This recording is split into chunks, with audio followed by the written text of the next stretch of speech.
4 राज्यों और एक केंद्र शासित प्रदेश में विधानसभा चुनाव के परिणाम में एकमात्र केरल ऐसा राज्य है जहां कांग्रेस ने जीत हासिल की है। यहां कांग्रेस गठबंधन यूडीएफ स्पष्ट बहुमत के साथ सत्ता में आ गई है। केरल में कांग्रेस की वापसी के साथ ही भारत में लेफ्ट का आखिरी किला भी ढह गया।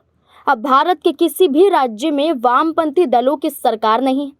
केरल में 10 सालों से पिनरई विजयन के नेतृत्व में सरकार चल रही थी।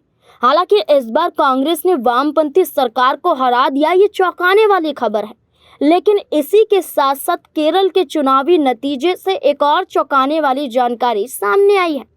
यहाँ लालू प्रसाद यादव की पार्टी राष्ट्रीय जनता दल यानी कि आरजेडी के भी एक उम्मीदवार ने जीत हासिल की है। आरजेडी के पीके प्रवीण की जीत।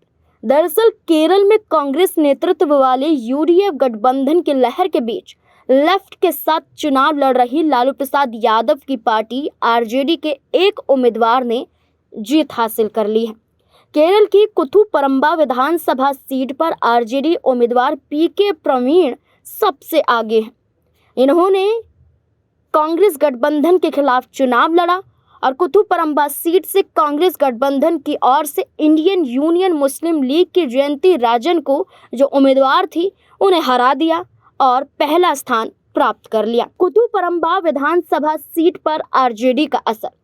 कुथुपरंबा विधानसभा में सभी राउंड की वोटों की गिनती संपन्न हो चुकी है और इस विधानसभा सीट पर आरजेडी के पीके प्रवीण को 70,448 वोट मिले हैं।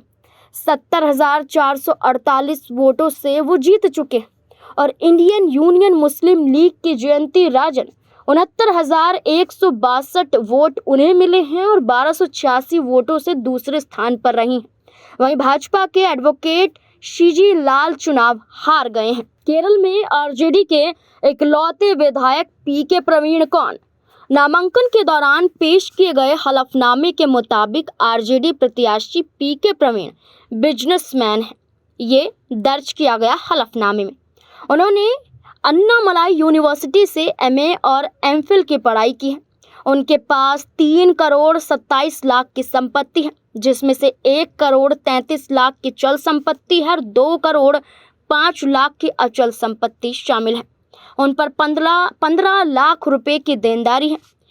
पीके प्रवीण के ऊपर कोई आपराधिक केस दर्ज नहीं। 2021 में भी केरल में आरजेडी एक सीट जीती थी। ऐसा नहीं है कि केरल में आरजेडी पहली बार किसी सीट पर चुनाव जीती हो। पिछले चुनाव 2021 में भी आरजेडी ने कुथुपरंबा सीट पर जीत का पताका लहराया था।